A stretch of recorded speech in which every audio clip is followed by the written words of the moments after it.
Okay, I'm going to teach you how to make medicinal topical oil for itchy skin. And I'm going to show you that you purchase the herbs from us and then you go ahead and make this at home. Okay? Okay, supplies you're going to need. You're going to need a funnel. And I happen to have this canning funnel that has this strainer in it, and it's really handy, and you'll see why. You're going to need a small mason jar, the bag of herbs that you'll purchase from Natural Care Institute, and then jojoba oil. And I'm going to show you how to make it. Here's what the herbs are going to look like after we've poured them out of the bag. And you can see they're different sizes, different shapes, etc. And we're going to crush them in a mortar and pestle for today, but what you can do at home is use a food processor. I mix the herbs up really well, so I'm getting a little bit of everything in my mortar and pestle, and you can see they're pretty chunky. And so now I'm just going to crush them a little bit.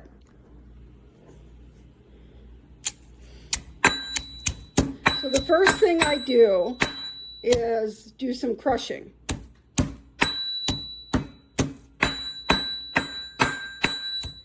Next, what I'll do is do a little bit of grinding.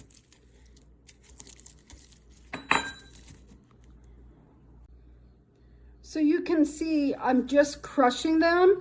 I'm not really grinding them into a powder, and you can actually really smell the herbs releasing. And this is important when we're doing the oil, because the oil is going to draw out the fats and the volatile oils from this product, this combination of dried herbs, and it will allow us to moisturize the skin better.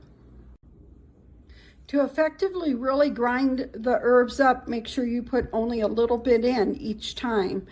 And first do the smashing and then do the grinding. And remember, you're not making it into a powder, you're just breaking up into smaller pieces to increase their surface area.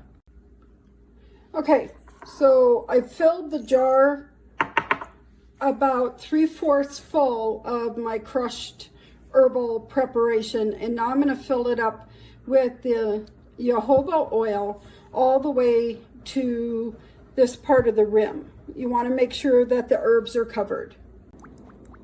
Okay, you can see as I add the oil that it bubbles, and that's filling and moving the air from below in. You can see that it's not quite to the bottom.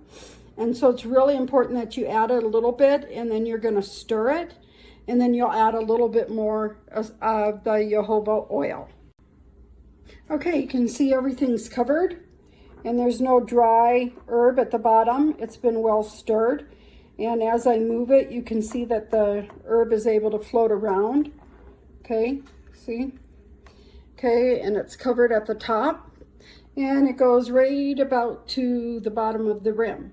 And then next what you're going to do is you're going to cover it, and then you'll stir it every single day for at least 7 to 10 days, and you let it sit out where you can observe it and stir it at least every other day, every third day for another 3 weeks, and then you'll have your herbal infusion.